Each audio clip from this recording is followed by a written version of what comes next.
Well, hey, everybody. Welcome to the Worship Circle podcast. I'm with Cathy Loerzel. Hi. Our friend in her backyard here in Seattle, hanging out with her and her husband, Will, and their kids, Liam and Aiden. Thank you guys for just hosting me. Oh, it's so fun. For being here. I got to say, the weather here in the summer is unbelievable. Yes. So yeah, it does remind me a little bit of San Francisco, but I love you guys' place. There's so many beautiful flowers and plants. Guys, I had broccoli out of their garden last night. Mm-hmm. It was amazing. So just grateful for Cathy and Will and their willingness to let me hang with them for a day. And I'm on this kind of trip where we're seeing some friends and doing some interviews. And I'm just grateful for this time to be on location. Cathy, you were with us in Dallas for our story conference back in May. Mm-hmm. So Cathy was on about a year ago for those of you who are brand new listeners. But I met Cathy through Adam Young, Dan Allender, and some friends in Atlanta back in February, a year and a half ago. And was just honored to meet them in a green room and have an amazing experience. I've talked about that before, but here we are. And I had another opportunity while I'm here just to sit down and hang out with you and ask you some questions. Dig a little deeper, Cathy. Okay, let's go. Cathy, tell me about the term story work. We hit it on a little bit before, but let's just start with that because I know that's a phrase that you know about. I mean, you kind of came up with that term. Mm-hmm. And what is story work for those of us listening, and what is it good for? Why should we even be curious about our stories? Yeah. Story work came really from Dan Allender and the people who started the Seattle School of Theology and Psychology. The founders of that school started doing work around trauma and found that one of the easiest ways for people to get into places that they were kind of stuck was through actually telling a story of harm. Right. And so they created this grad school that part of the curriculum was this thing called practicum, where everyone who came in to get their master's in psychology had to go through practicum, which was basically story work. And we all sat in a room together, all these people who were paying $1 gazillion to get their master's in counseling, sat with someone like Dan or the other founders. And the whole thing that we had to do right away was pick one childhood trauma story and talk about it. Okay. And we talked about it in a group, and then Dan or whoever we had for our practicum facilitator would engage with us, and that's how we started to learn. Because the theory that they started with was you can't take anyone further than you're willing to go yourself. And they started the grad school because there were so many people who were getting their master's in psychology but didn't know anything about their own wounding. And didn't know anything about their own stories, didn't know why they were even doing it, which was a lot of times out of their own wounding. And so you had all these people who were graduating from master's degrees who were not healed. Right. Or not even on a healing journey. Right. And then getting into a space where they were trying to do work with other people and doing a lot of damage. And so they started. How common is that? I mean, I'm relating it to kind of ministry world. We're a pastor, we've got a degree, or we went to school for worship leading. Yeah. And we're doing our thing, and man, we're professionals.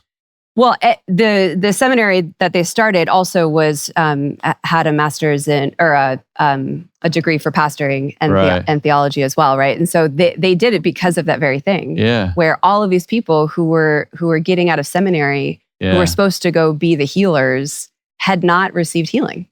And they were getting into these places having never looked at their own shadows and the parts of them that were, really kind of damaged from years of trauma. And when I say trauma, we talk about big T trauma, which is physical abuse, sexual abuse, death, divorce, like things that you could look at your story and say, yeah, these are really bad things that happened. But then there is little T trauma. Yeah.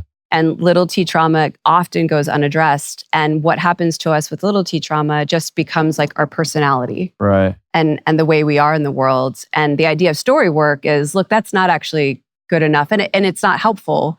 So let's go back to some of those stories of harm that really shaped us that need healing. Right. And so we take people back into very specific vignettes and stories and say, hey, tell us this. And then we help them read it with new eyes. Yeah. So that's what we've been doing, and we then coined that story work over the years. Well, I am a customer, and I'm a satisfied customer.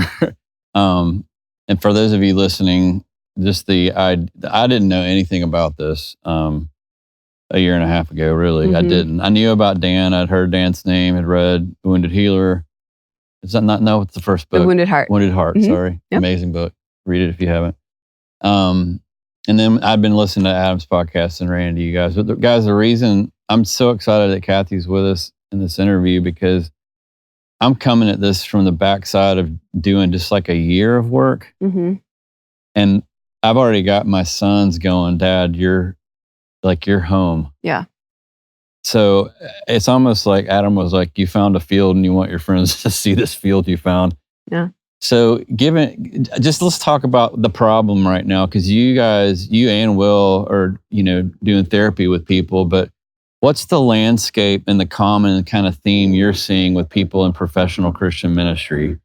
Like, what are some of the common residual effects that you're seeing from people who are unaware of the stories they have yet to pay attention to? Yeah. How does that manifest itself for those of us listening who are on a staff or who are in the seats listening to somebody preach? What are some of the signs of like, man, there may be some work there to do. Yeah. And we all have work to do, and it really never ends. No. But yeah, I mean, you've been with us for a few days. Like, we're a mess.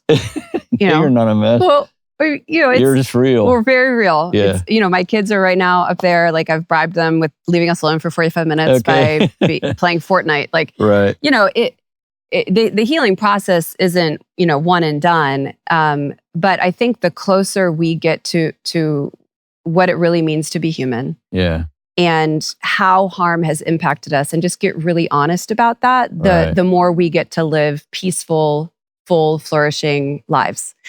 And what I've seen, and this is true for ministry leaders, for nonprofit leaders, for therapists, for coaches, if you are not aware of the stories that have hurt you and how you have shifted your style of relating to protect yourself from those stories, or lived out of lies that just aren't true about you, that you came to believe are true because of harm that's been done to you, you're not actually living in authenticity. Yeah.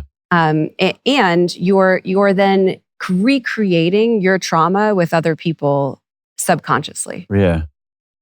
Because, let's say you had a dad who was incredibly cruel, and the way that he taught you was by, always like critiquing and being awful and telling you all the things that you're doing wrong all the time. Right. And to you, that's just what it meant to have a dad. Yeah. And, he was a little awful, and, you know that there's probably a better way to do it, but you haven't actually understood, like, wow, that did something to your soul and to your spirit. Right. Right. But you haven't done any healing work around that. You haven't done any grief work. You haven't come face to face with like a little boy who that devastated. Yeah. And he had to get hard and take it, like a man. Right. Right. Like, you haven't gotten that. Doesn't go away. It doesn't go away. And so now, fast forward 30 years, and you're the pastor of a megachurch, and your staff is either doing a really good job, like zoned into you and serving you and making you proud the way that you've taught them how to do because of your own wounding. Yeah. Or, you're blowing through them every year and a half, so you hire someone great, and then within a year and a half, they're gone and onto something else because they can't handle being in your presence because you're still critical. And the way that you've learned to interact with other people is through harshness and critique. And you think you're loving them well, but it's actually, it's part of your harm, and your tender heart that's actually really there is not being engaged. Right. Amazing. He started again. I know. We'll edit this. Maybe we can just keep going. Yeah, we'll see how it goes. Chandler, you can edit this part out. We'll start right back here. We talked last night in these very seats about the idea of being human sized. Yeah. And I was talking to you guys about my friend Steve Cuss. Where did you first hear that phrase? Who were you saying? Brene Brown. Brene Brown. Yeah. So one of the things that, for those of you listening, we did an exercise in Worship Circle where Steve asked us to like tell us about your favorite boss. Mm. And without fail, the favorite boss they ever had was human. Yeah. They were relatable, they were kind, they were humble. And what we're talking about here, and what many of us are oftentimes on the other side of, and we perpetrate on other people, is this idea that we need to be bigger than human. Right. Or we need to shrink and be kind of behind the scenes and throwing darts without people really seeing our face. Mm-hmm. We've got ways of operating in the world that's just what it's like. But talk a little bit about that. Like, how does somebody who's listening to this go, what's it like to be on the other side of me? Mm-hmm. And do I even want to open that? Do I even want to open what's behind door number 2, which is knowing myself? What would be a kind, healthy way for somebody listening who's a worship leader or a pastor to go, man, I want to be curious about if the things I'm doing around the people that are really close to me are harmful, and maybe discover where those behaviors come from before 80% of my staff takes off. Right. Before somebody says, hey, we're going to find a new worship leader. Right. And guys, that's why we're doing this. And that's why we're talking about it, because the church is literally rampant with issues of people who don't know who they are. They believe they're a new creation in Christ, and that's true. But what it's like to be on the other side of them is not fun. And it's not at all close to what Jesus would say we're supposed to become, you know? Yeah. You know, it's interesting when you say that. What the first thing that I thought about was what it must have been. You know, we don't really know what Jesus was like on the earth. Like, you know, we have accounts and stories and things like that. But you know, I think what we can start to piece together based on the scriptures is how settled Jesus was in his own body. Yeah. And in his space and the way he walked in the world. There wasn't a hurry. There wasn't a sense of, I'm in the wrong place at the wrong time. Like, come on, let's go. You know, and it's not to say that there weren't moments where Jesus pivoted and was like, I'm tired. I'm going to go take a nap in a boat, right? You know, he did that. But there was something about Jesus knew his edges. Yeah. I mean, and again, Jesus is God. So of course, you know, but if we're supposed to look to Jesus as an example of what it actually means to live in this earth, Jesus understood when he needed to rest. He understood when it was time to move on to the next city, to, you know, go into the synagogue and heal on a Sunday and start to ratchet up, you know, some of what he knew would make the current leadership furious, right?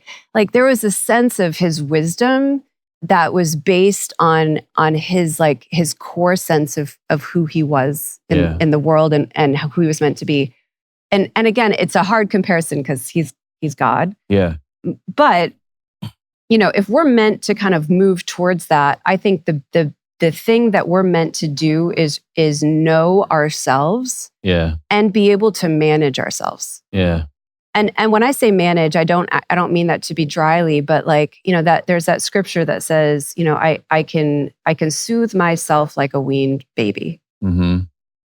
And we were talking about this earlier in the kitchen, you know, as adults and as we mature, we need to be able to understand ourselves. Yeah.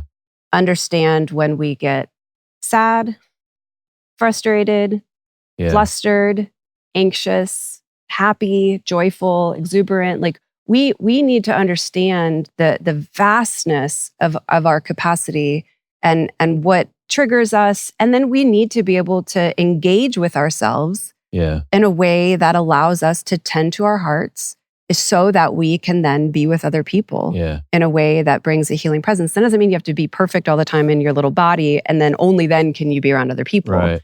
But if you are really taking ownership over yourself, you know, in a kind way, in a gentle way, you know, I grew up in the 90s where you take control of every thought, but it was through like a rubber band and through guilt and shame, you know, and being like, how can you be such a sinner? Repent and then be better. Right. Take every thought captive. It's not like that. It's that spirit of God. You know, God says it's my kindness that leads you to repentance. Right. And so it's that sense of, can we be with ourselves in a way where we can go, oh, I'm cranky because I'm tired and I'm overwhelmed. Yeah. I'm going to take a minute. Yeah. And I'm going to go excuse myself and go take a little time, you know, for myself and read a book and then come back and join my family when I feel like instead of, I'm just going to ratchet this up or let this go or indulge this feeling. And then all of a sudden you blow up with your entire family or your church staff or the people around you. And then all of a sudden, you're in this nightmare situation and feel completely justified because people are pissing you off. Yeah. And so when I look at this work, it's really a movement towards, do you know you? Are you even interested? Yeah. And when you do get to know you, are you able to be kind and generous and tender to the parts of you that are still really sad and scared and upset and be able to be with them? And the only way you get to that point is by knowing your story. Yeah. Let's talk about body and then let's talk about presence. Okay. If you guys have listened to anything we've talked about before, like, I'll just say this over and over again, like in what I grew up in, no one ever mentioned pay attention to your body. Right. It was almost like the body is where sin reigns. Yeah. It's going back to the dust. Right. And yet, and what I'm discovering is what a gift it is in so many ways. So for those of us listening, people listening, what are some of the sensations you might be having in your body that might indicate there's a story there? Yeah. Just in everyday life. Like you may describe something and people go, that's what I feel that. And I'm giving these examples, you guys, because I'm still learning, but it's so kind of God to say, if you learn to pay attention to this vessel I gave you, which is holy, it's my temple. Yeah. There's warning signs all over the place that you're going to feel in your flesh and bones, in your nervous system, in your gut that I've given you because I want you to know I'm with you. And I'm like literally tapping on something in your body to hopefully wake you up to go, bro. Yeah. Well, the body is an incredible thing. Yeah. I mean, the number of neurons and the amount of technology that it takes for our bodies to run. Yeah. Right. And what we can intuitively sense, and the fact that we have mirror neurons where, there's something of me that understands you. I was just with my kiddos, and, Aiden, my youngest, looked at me and was like, "Mom, are you sad?" And, and I was like, I had been a little upset. Like, I was kind of frustrated about something. And I was like, yeah. Like I feel a little sad. Yeah. And he's like, well, why? All right. And he is feeling that in his body. And he knows that there's something going on with me that he's picking up. And so, our bodies are incredible at picking up what's going on in other people's bodies. And it's incredible of telling us what's actually going on for us that may be underneath the surface. Yeah. So, I'll tell you just a little story of when I was young. I was in the same boat, right? Our bodies are bad. You don't listen, you don't pay attention. Yeah, it's like you override. It's flesh, it's evil. Right. Like the lust of you. Don't listen to any of those impulses that are telling you things because they need to be overridden. Right. And and I was really good at trying to control my body because it was picking up on things in my family system that I didn't want to know about. Yeah. I didn't want to see. I didn't want to engage. I didn't want to understand because it was too difficult for me to know. And that's often when we turn against our bodies. As kiddos, we are very embodied. So my boys, we went to a place called Carkeek Park in Seattle today. Amazing. It's an incredible gift of a place. Yeah. And my boys are like using every part of their bodies to like pick up huge rocks and dirt. Right. And lift up and find all 300 crabs underneath it and squeal with delight and like walk through, swampy parts and get dirty and messy and see the rocks and touch everything. And, we're meant to be sensual beings. That's how we're designed. Like to sense. Yep. Right. When we say sensual, it's not always. Well, it's not sexual, and there's a difference. Yeah. Right. And that is one of the problems. Right. Is that as soon as we hear the word sensuality, we're like, uh-oh, what are they talking about? Yeah. Right? We're like, suspicion. Yeah. It's like, no, it's senses. It's your capacity to sense things and to feel things, right? And our bodies are so delicate. Yeah. Like I can feel the light breeze. Totally. Right? Like I can hear the airplanes that are going overhead. I can feel when the breeze picks up and then when it lets down.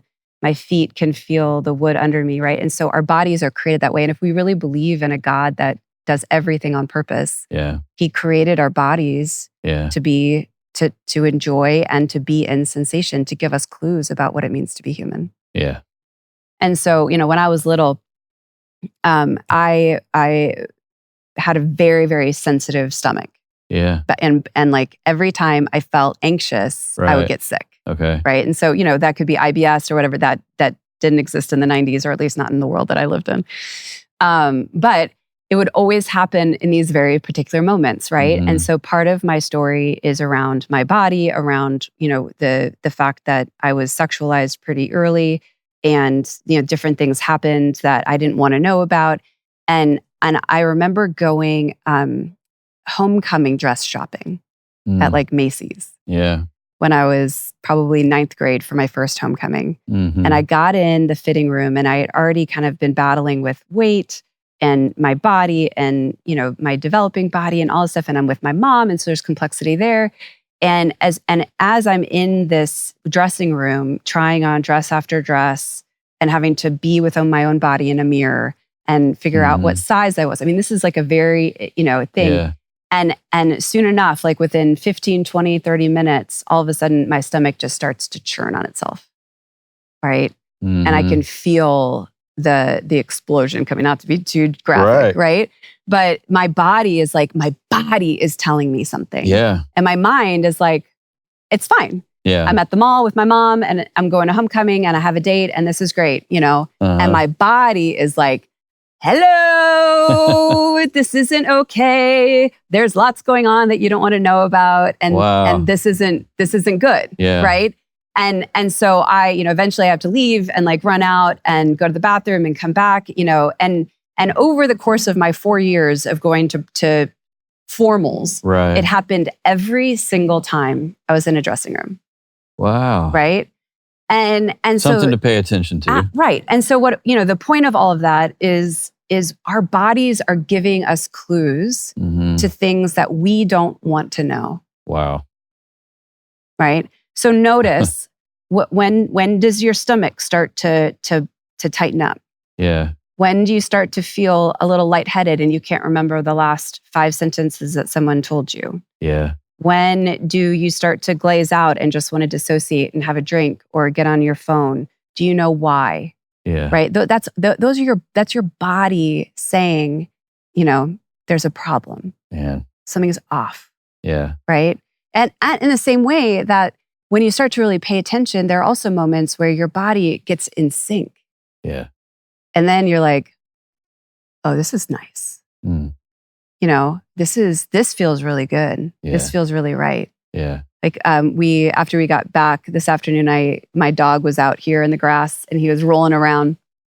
And I came out and just laid with him. Yeah. And put my head up in this, sand, and what you can't see are these. You were on the earth, grounding. I was grounding, and I'm looking up at the trees and hearing the rustle, which is just my favorite sound in the summer. Yeah. And I could just feel my whole body just be like, oh, this is good. Yeah. Right. And so the more you listen to your body, it's not just that it'll tell you the things that are not going well. It also tells you when it is. Yeah. It tells you when you're at rest and when you're at peace. Yeah. Right? That's so good. Well, it leads me into this idea of presence. All that to say, before we go into presence, I just want to encourage you guys to be curious about your body and what you need. I remember when I first started this journey and my friend Tom said, Todd, what do you need? I thought that was the most selfish thing I'd ever heard anybody ask me. Yeah. And it's almost as if I don't know that I'd ever asked that question. What do you think? I didn't ever pay attention to what I needed. Yeah. But who taught you that? I think I learned that growing up. Yeah. Right. I think I found some sense of self by doing. Yeah. And going faster than other people, being better at something than other people, striving, working, playing soccer better, playing music better. And just to get to these years of my life now where somebody can kindly say, man, what do you need? And for me to be able to pause and go, man, I just need to sit for, I need to sit for, we came in from the beach and I'm like, I need to go lay down. I laid down and took like a power nap for 20 minutes. I'm a new creation. I'm a new person right now. But that's new for me. Right.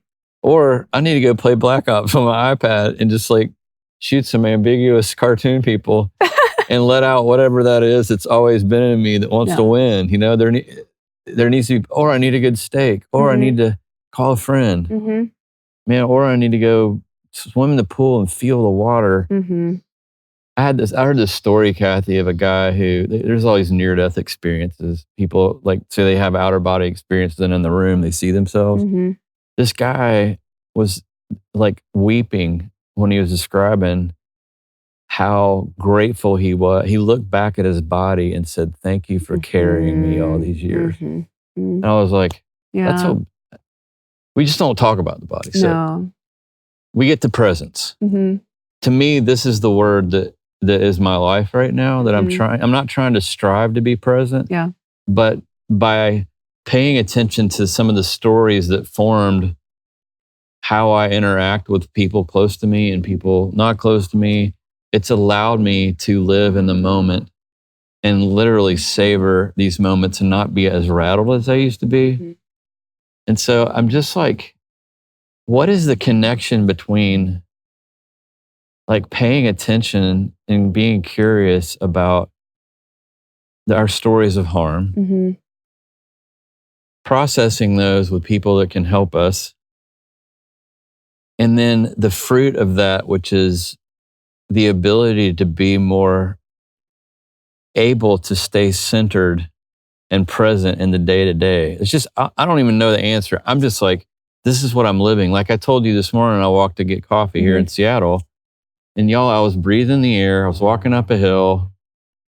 I'm just like, man, what a beautiful day. I get to do this. I get to be in Seattle. And we were on the beach and I'm breathing in the air. And I'm like, God, thank you for this moment. I don't need anything else right now. I just breathe this air and I'm smelling the salt water. Right. And it's not always been that way for me. I think it's been in there. But the more free I become, the more Todd I become, and the more I'm able to just find delight in God delighting on me with all these amazing signs of his glory, like here in your backyard, seeing these plants in the garden and the dogs. And it's just, there seems to be some correlation between going back and being curious about how we were harmed and our ability to become our truest self, free and more present to God, ourselves, and others in present day life. Yes. And I don't know how that works. It's like magic. All I did is I got in the small group. I got in a room with Adam and Caroline for 3 days. Then I did a couple of intensives and literally just letting out some of the grief, the sorrow, the anger, like the stuff that my body was carrying. Right. Like offloading that. I'm verbally not giving the answer. Well, you are. But offloading that grief and that pain and that harm and that sorrow and that what you guys talk about, broken shalom, and going, Lord, I'm broken. Like, and I need a place to offload this in the presence of other people. Yes. It's almost like the more I offload that, the more able I am to be with another person whose tears are falling and weep with them. Yes. I couldn't always do that. Yes. I find myself like getting moved more, my heart being moved more by music or, I had 2 people reach out today. One friend, hey, this friend's going through a divorce. Can you talk to this guy? Another friend, my wife had an affair. And I'm like, my heart's breaking. Right. Because I'm in the midst of all that with all these people that we minister to and myself. And it's just like, it's a mystery, but it's beautiful and it's messy, but it's good and it's hopeful.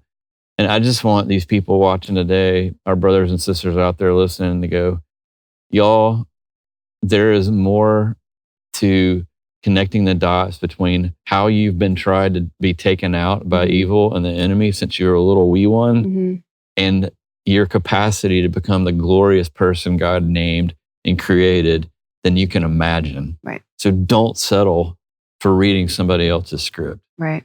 Yeah.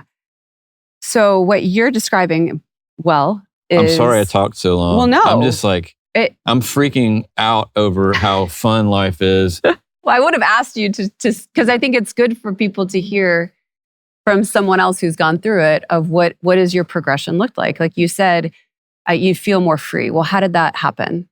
How have you made sense? I had to name the places I was bound. Yes.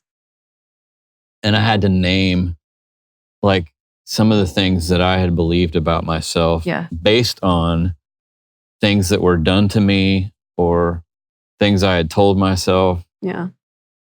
Yeah. And I just want other brothers and sisters to experience this kind of freedom that doesn't necessarily happen. Come here, Cooper. Oh, is he gonna knock on her? No, it's okay. Hey, buddy. Hey, Cooper. Cooper's gonna hang out with us. He was knocking on the. Here, all that to say, it's great to have the dog, guys. We love dogs. Anyway, back to the. Come here. The idea of these listeners being free and doing this work, and then that work enabling them to be more present. Yeah.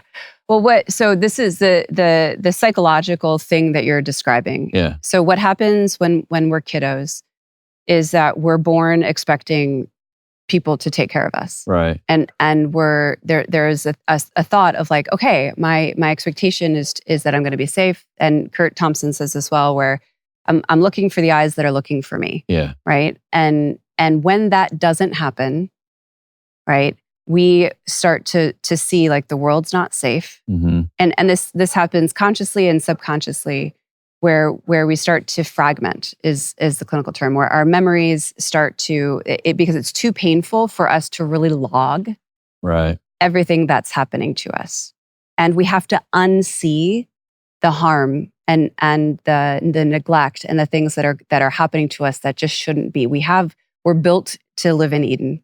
Yeah. We're built for perfect relationship with self, others, God, and the earth. That's what we're built for. Right. And when we get in here and then we realize, oh, mom is really irritated that she has to take care of me. I'm a nuisance, or I need to be smaller, or I need to scream 5 times as loud in order to get my needs met because no one's coming until it's a crisis. Whatever your story is, right? We've unseen parts of that because it's too difficult for us to bear as kiddos. Gotcha. Right? And so all of that stuff, we like slide it under our bed. Yeah. So our emotional bed is very crowded, like the underneath the bed, right? The room looks good, but under the bed, there's a lot there. That's right. And so, psychically, we've pushed all of those memories, all of those things, because as kids, we don't have the capacity to do anything about it in the moment, right? We can't sit mom down and say, hey, can you get some help? Right. Like not it's until too later. Much. We can't fathom and we don't have a developed prefrontal cortex, and what we need is to be able to borrow off of their healthy functioning for us to learn how to do it. Like we're so fragile at that point and delicate, that our needs. And so when our needs aren't met in the way that they're meant to be, we shift and we literally take puzzle pieces of who we are and then put them underneath the bed. Yeah. Right. And so parts of us are left behind. Left behind. Right. And so until we go back for those parts, gotcha, we're functioning with pieces of us missing. I have a visual of a puzzle on a table in pieces. Yes. And we know that there's a beautiful picture that God made, but it's like we got to put the pieces together. We got to put the pieces together. And what we know about neuropsychology is that the number one indicator of growth and health in a person is being able to reconstruct an accurate biographical narrative. Yeah. The number one thing that allows for healing. And that's what you did. Yeah. Right. So you started to go back to those places and say, I'm willing to remember you now. I'm willing to take you out and feel the feelings I couldn't feel then because I was too little. And I made the right choice. Yeah. It was right for me to put this under the bed. But now I need to clean this room out because it's no longer serving me. There's mold under here. It's going to rot out the wood. And I need to clean out this space, right? And I need to look at this and reintegrate it back into my body. Right. Right. So in a sense, all of us can't be present now. Right. Until we find the parts. Right. Right. Because we can't come home. And so many of us are married to, are working at churches with, are leading worship in front of fragmented, lovely, God glorifying people who have not put the pieces together or been curious about where the pieces got torn off of them. Yes.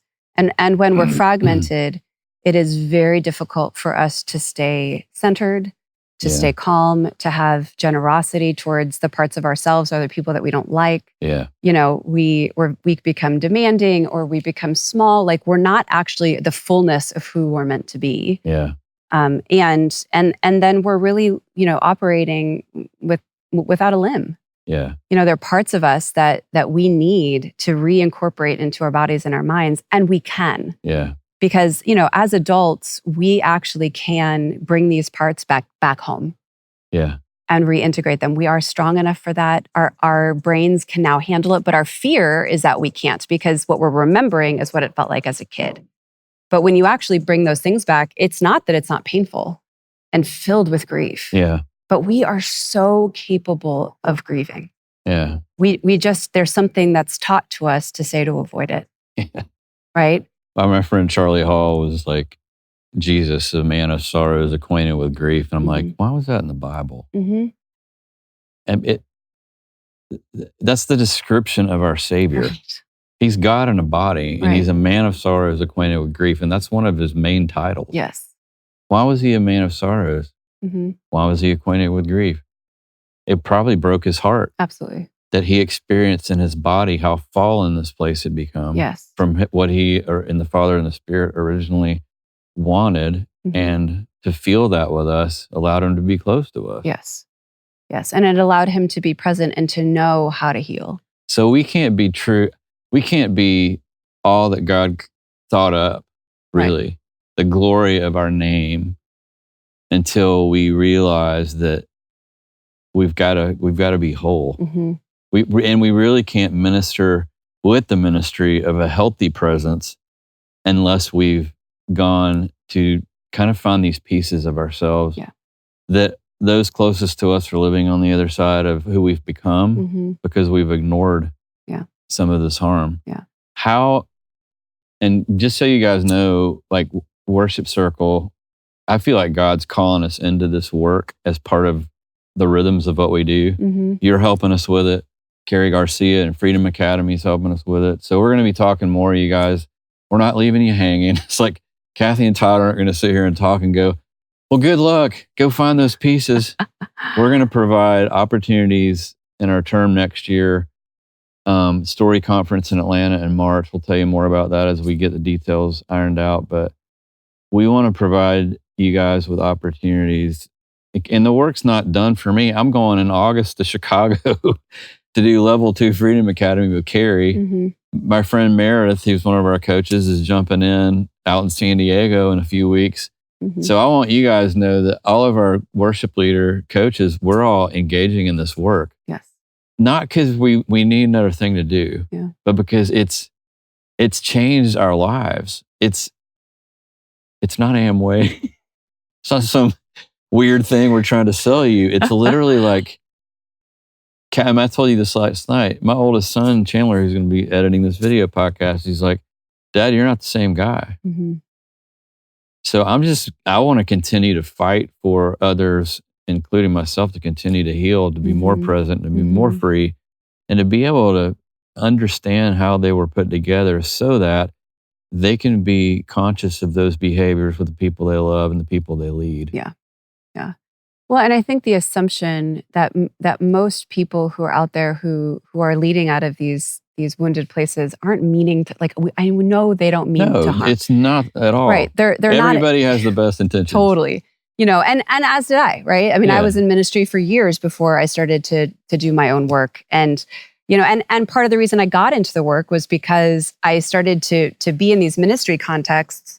And all of a sudden I found all of these, I was working with high school girls, and because of my openness or my own story, they were starting to come out of the woodwork and talk to me about their sexual abuse stories. Right. I'd never heard of Dan Allender. I'd never done any, work. I'd never been to a therapist. So this is before you got connected out here in Seattle? Before everything. This is how it all started. This is how it all started. And this happened to me. What do I do with this? Well, yeah. And for some reason, they kept coming to me to tell me about it.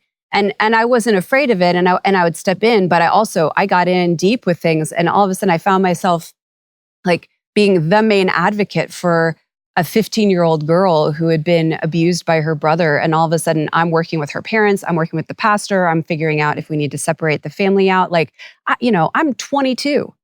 and Isn't a that crazy, history though? political science major working at IBM. But isn't that crazy Right. that God knew? Oh yeah. I mean, it's nuts, right? And it was like that, and then another one, and then another one, and another one. People just started coming. It just kind of felt like Nineveh, where it's like, look, this is your calling. Little did you know this was going to become your vocation, right? Which I didn't. It didn't make any sense to me. And by that point, I hadn't even really named my own history of sexual abuse. Like I didn't know my own story, right? But there was something happening where I was like, gosh. And at that point, I finally got to a space where I was like, look, I either need to stop talking to people and get out of these situations because I don't know what I'm doing, or I need to submit to the fact that there's something here that God is calling me to and moving. And I have a role to play in this world around this area that I don't even understand yet.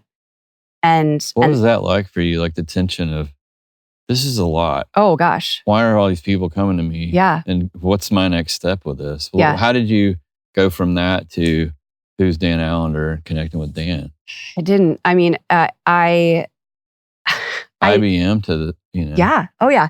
So I was working at a camp in Pennsylvania, for my whole life, growing up from 89 to whenever. And then when I graduated college, I went to work for IBM. And as soon as I got enough vacation time saved up in my early career, I would go to this camp and run another week. What was the name of it? White Sulphur Springs. Well, it was funny when you were talking, I was thinking about Shinmataka. Like some, right? Everyone some like speaking in tongues camp name that you hear in the summer. Totally. White Sulphur Springs. It was camp. An Officers Christian Fellowship Retreat Center, is where, gosh, so much of my life was lived and so beautiful. But, and so I was like, I had no sense that I had any calling in this area, but I kept being called back to ministry. Yeah. And I was like, so I'm working at IBM and I'm doing well and I'm climbing the corporate ladder, but I'm working my tail off. And I finally had this moment where my best friend, Abby Wong, who ended up being one of the people that was with the Allender Center in the early days, she came and had an intervention with me in my bedroom in Northern Virginia and said, look, this isn't your calling. Yeah. You need to get out of this. Yeah. I found a grad school. She was from Seattle, and she said, there's a tiny grad school in Seattle that I think you should come and check out. Like, we had been running small groups out of our dorm room. So this is early Seattle school days? Yeah, this is 2003. Okay. Is when she came to me. So Seattle school was, I think, birthed in 1997. Yeah. And so she was like, it was an intervention. Yeah. And she said, this thing is going to kill you. Mm-hmm. You need to get out, and you need to go do something else. And she was like, look, you owe me a visit. Take 4 days off. Did you come out here? And I came out here. And she was at the school. She was living here in Seattle. She wasn't going to go to the school. Okay. But she was living here. And so I came out. She's like, you owe me a visit. Come out. Yeah. And then I'm gonna set up an interview for you at this grad school. Wow. I had never heard of Dan, never heard of the grad school, never taken a psych course in my life. Yeah. And I showed up at this grad school. Yeah. And I was like, this place is nutty. This is insane. Yeah. Bordering on heretical. I don't know. Yeah. And but on the tarmac on my way home, I heard clear as day God say, quit your job right now. And how old were you? 24. Wow, Cathy. And what did your parents think about that? Well, so I got on the phone on the tarmac in Seattle and called my boss at IBM and said, I'm giving you 3 months. My last day is August 5th. Mm-hmm. And I'll train whoever you want, but I'm out. She's like, what are you going to do? I'm like, I don't know. But I knew I needed to cut the tie. Yeah. Right. And so it's like, I think a lot of this work, it is that radical place of like, if you're listening, right, then God is going to move you towards something that's riskier, that's bigger, that's broader. But you can't do that if you don't know you. If you're not willing to be at home in your own body. If you don't know you. Right. There's that quote from, it's the mystic. To know God is to know yourself. Yes. That's another selfish phrase, I thought. Right. Me too. Like, do you know yourself? We could just call the podcast Know Yourself. Yeah. Anyway, what a journey. Yeah. Seattle school, Allender Center. You and Dan started it. Yep. And it's still happening. And we're all benefiting from a lot of hard work. Now, Carrie and Adam and all these people are connected to what we're doing here at Worship Circle, and we're going to keep moving forward. And we were talking about last night, y'all, we're going to go down shooting, and we're going to take back as much territory in our lifetime as we can that the enemy thought was his. Mm-hmm. And you guys listening are part of that, because there's a name, as Adam says, that Jesus is written on a stone in Revelation 2 that only you hold and only God knows, and you're special. And I've seen people's voices change when they're free. Yeah. I know I just turned 56. Lord, stop this train. I know that when I lead worship now, I get to delight in leading and singing and playing. And I don't feel like I'm critiquing myself like I used to. I don't feel like everything depends upon me doing a great job. Yeah. And all this work, Cathy, that you guys have pioneered has it's brought so much presence and healing and life and goodness. Mm-hmm. And so anyway. Well, we had to start with ourselves. Yeah. Right. And it's not done. Right. That's the beauty, and also the hard part about this is I'm sitting here talking to you. I'm in like 1 year of work. Yeah. And I feel like maybe God's going, yeah, we peeled back one layer of the onion. There's about a ton more. Yeah. There's a lifetime worth. Yeah. Well, and I don't mean that to be discouraging, right? It's not about like I'm going to be in therapy for the rest of my life. Yeah. It's that there are these different iterations of the work. Like my work right now is actually to cook dinners and to tend to my little mini farm and to read really good books and to write when I feel inspired. Like that's the work right now. Yeah. Right? The work is to be really close to repenting when I'm nasty to my husband or dysregulated with my kids. My work is to know my limits and my boundaries and understand what I could say yes to and what I need to say no to. Yeah. And where I can push limits and where I need to back off. Like that's my work. Right? And so it's not just all about like sitting in a room talking about your trauma narrative. That's one part. Sure. You need to do that. And then as you move, it's like, oof, now you get to, now you're moving, baby. That's so good. I remember after I met with Adam, he talked about warfare. Yeah. You know, man, you're going to engage in warfare. And I remember he said he was trying to help me understand the concept. And I was like, man, I got some dead flowers back home and I need to redo the flower beds. And I want to make them look amazing. And I want to weed out the front beds, and I want the front of my house to look amazing. Yeah. And he's like, that's warfare. Yeah. Like anytime we bring beauty and life and our person into the spaces we inhabit, Satan can go suck the big one. That's right. Yeah. It's like we're taking back territory. Absolutely. It just looks so different. But doesn't see, it? for those of you listening, it's like, what do you do that you love that you bring you to? Yes. Whether it's painting or gardening or mountain biking like your kids and Will are doing yesterday, like live, seize these days, bring your you-ness into this. You only get one shot at this. Right. One shot at breathing these few breaths that God's given us. Know yourself, know your story, know where you came from, know what happened to you, so that you can show up and be all there and experience it all. And create flourishing and create beauty and nourish the write land. Songs that only you can write, Yes. that no other carbon copy worship leader phrasey thing comes out, you know. Yeah. Come up with some new language that's only from your heart and your life. Yeah. Dare, dream, do it. So good. How can the listeners to this podcast stay in touch with you? I know Redeeming Heartache is a book that you and Dan did a few years back. It's helped a lot of the people in our tribe. So go get Redeeming Heartache. It's on Audible. It's on Amazon. Order that book. There's some really good handles in that book with patterns that you may be able to identify in your family of origin story. Yep. That's a way. We're going to keep jumping the summit August 20th. This is coming out before then. Get in a small group. We're going to continue moving you guys toward healing and health. Yeah. But for you, like, what are some ways they could engage with story work, maybe as a first step, if they're even just curious about what that might look like? Yeah. So one, you can go to my website, cathyloerzel.com, and that's all of the things that I'm doing and podcasts that I've been on before and different things that you can take a look at. as well as the retreats we're running. And, in my creative outburst and my work right now, I'm running something called Sacred Interruption with Christy Bauman, Heather Stringer, and Tracy Johnson. Yep. And it is the love of my life right now. Not aside from my family. Yes. Aside from my family. But it's such a passion project and we're having so much fun with it. But we're running retreats, about 4 retreats a year that are connected around season and the land, and how do we get women in particular back in their bodies, back in their stories. We do body work and ritual and story work on these retreats. And so we actually have a retreat that's coming up in October in Nashville. Okay. So you can go to sacredinterruptionsretreats.com and there's information about that. Then we're running another Advent retreat in Minnesota this year. This is for ladies right now. This is for ladies.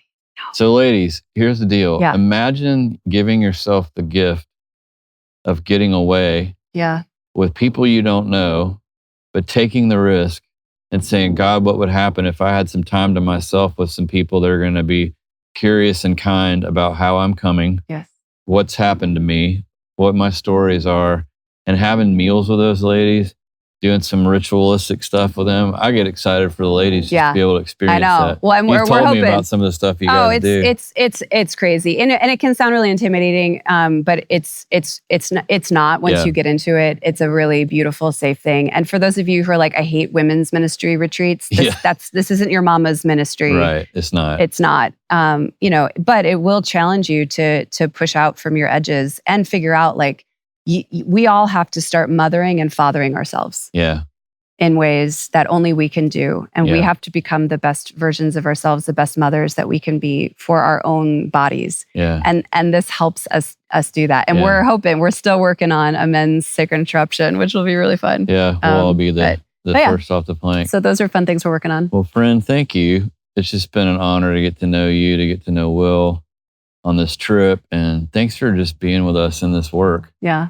I'm just so excited about the future. There's a lot of ministry leaders out there who are just like me and like you. We've all got pieces that we need to go back for. And the way that that's manifesting right now with the people around us is there's some rough edges, And we just want to become all God created us with the name He's given us, and excited about that. But thank you for your life, your heart, your willingness to sit in the backyard with the dogs here in Seattle. We're about to go get some seafood by the water before I fly out in the morning. But thank you guys so much for your hospitality. Oh, you're welcome. Thanks for jumping on. Thanks for having me again. You bet. It's good to be with you. Thanks, Cathy. Yeah. Hey, thanks for joining us on the podcast today. To find out more about Worship Circle, to join a small group, or to register for one of our upcoming events, go to worshipcircle.com.